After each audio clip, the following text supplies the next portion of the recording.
Imagine a quiet Hungarian town where everyone knows their neighbors, where life seems simple and predictable.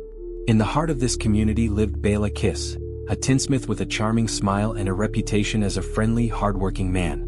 But beneath his unassuming exterior lay a sinister truth that would horrify the world. When his dark secrets came to light, they revealed a trail of death so chilling that it left even seasoned investigators shaken.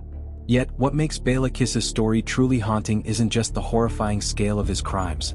It's the enduring mystery of his disappearance, leaving questions unanswered and his shadow looming large over history. This is the tale of a killer who lived a double life, turning an ordinary town into the scene of unimaginable terror. A grisly discovery. It all began in 1916, when Martin Krasinski, a landlord in Sinkota, Hungary, decided to inspect a property at 9 Kossuth Street. His tenant, Béla Kiss, had been conscripted into World War I in 1914, leaving the property vacant. Martin, eager to prepare the house for new tenants, entered a storeroom accompanied by a curious neighbor.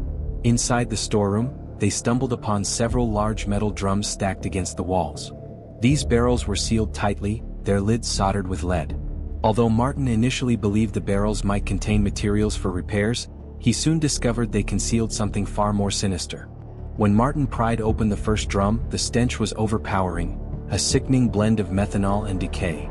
Methanol, or wood alcohol, is known for its preservative properties, but its presence in the drum was puzzling. As Martin removed a bag submerged in the liquid, his discovery would haunt him forever. Inside was the well-preserved body of a woman, her long brown hair unmistakable. A length of rope lay beside her, revealing the method of her death.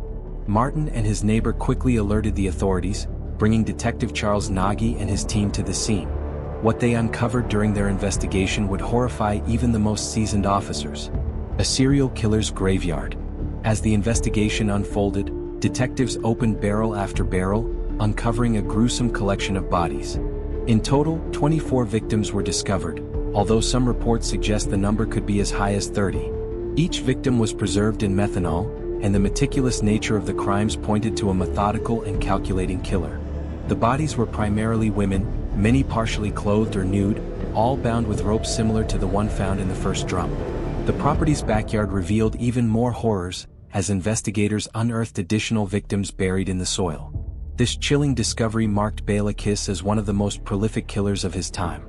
Yet, what made the case even more puzzling was the stark contrast between Béla's public persona and the dark truths hidden on his property. Who was Béla Kiss? Born in 1877 in Austria-Hungary, Béla Kiss appeared to live an unremarkable life. By 1900 he had established himself as a skilled tinsmith, earning a reputation as a talented and reliable craftsman.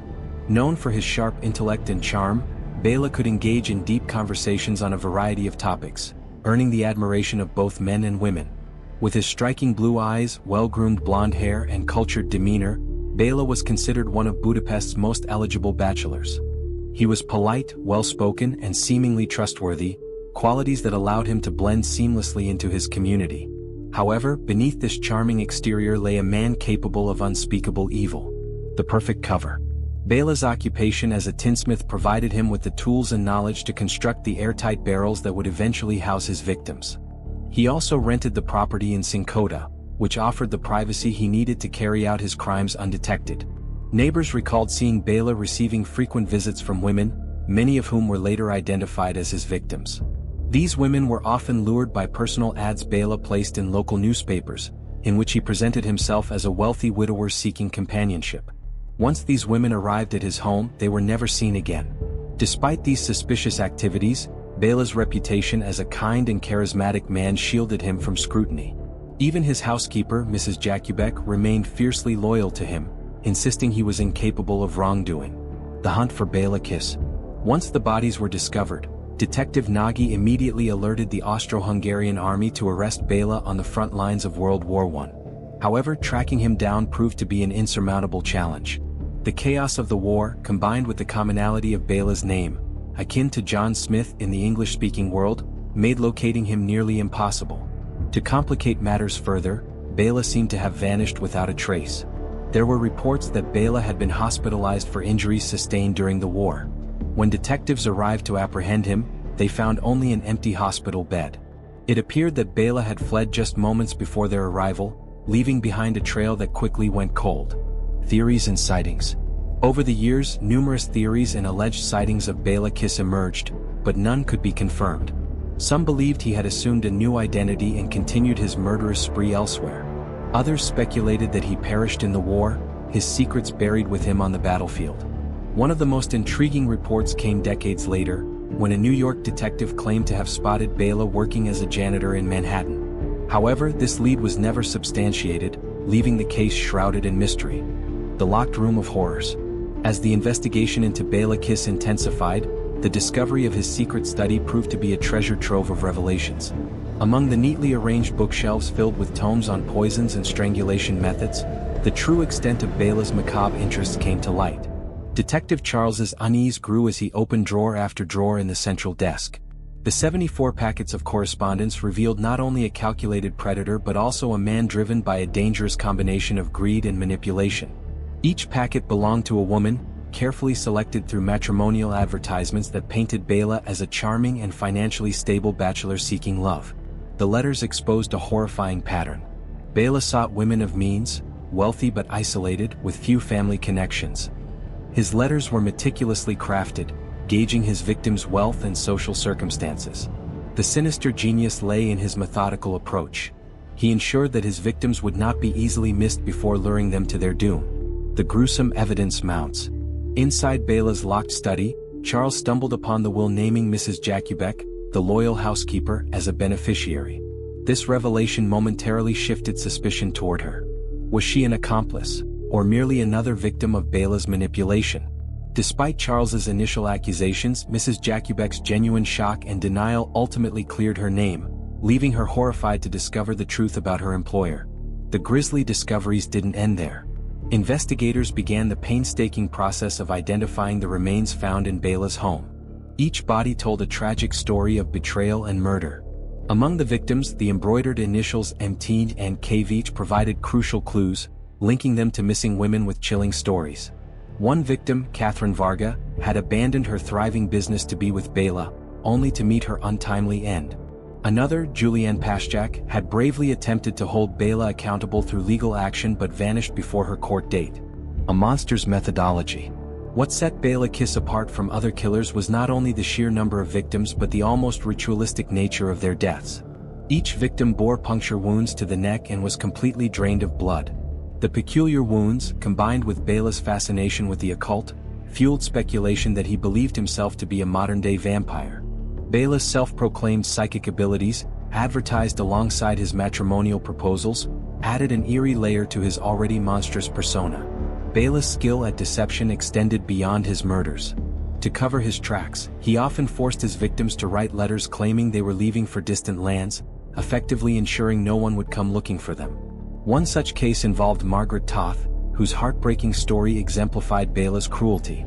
After luring Margaret into his web, Béla compelled her to write a farewell letter to her mother, claiming she was emigrating to America. Margaret's life was then ended, and her body preserved in a drum of methanol, a method Béla frequently used to hide his gruesome acts. A network of deceit. As more families came forward, Béla's pattern became unmistakable. His newspaper ads, which resulted in an astonishing 174 proposals, targeted vulnerable women seeking companionship. Of these, 74 women were drawn into Béla's orbit, and at least 20 met their tragic fates at his hands. Detectives unearthed financial transactions linking Béla to his victims, revealing a man who saw relationships as a means to amass wealth. The chaos of World War I provided the perfect cover for Béla to continue his crimes. While rumors circulated that he had died in battle or been captured as a prisoner of war, Charles pursued every lead relentlessly. The hunt for Béla became a race against time, with the detective following an ever-growing trail of blood and lies. The chase across borders. The case took an extraordinary turn in October 1916. Conflicting reports from a Serbian hospital suggested that Béla Kiss was both dead from typhoid and alive under their care. Determined to resolve the mystery, Charles journeyed to Serbia, where Austro-Hungarian officials informed him they had finally captured Béla. The anticipation was palpable as Charles approached the hospital room, prepared to confront the man responsible for such unimaginable horrors. As he entered the room, he saw a man lying in the bed. The atmosphere was thick with tension. Charles began to speak, but there was no response. The silence hung in the air, leaving the detective and the entire investigation teetering on the edge of yet another shocking twist. The Vampire of Sincota. Béla Kiss' story continues to send shivers down the spine. His calculated manipulation, combined with the occult-like details of his crimes, marked him as one of history's most chilling figures. What drove Béla to such depths of depravity? Was he fueled solely by greed, or did his fascination with the macabre reveal an even darker side? As we delve deeper into his twisted psyche, we begin to uncover a man whose evil transcended the ordinary, leaving a trail of shattered lives and unanswered questions. How did a man so admired by his peers commit such heinous acts without arousing suspicion? What drove him to kill so many women, and why preserve their bodies so meticulously? Even today, the mystery of Béla Kiss continues to captivate historians and true crime enthusiasts alike. His story serves as a chilling reminder that evil can lurk behind even the most charming facades, and some secrets may never be fully uncovered.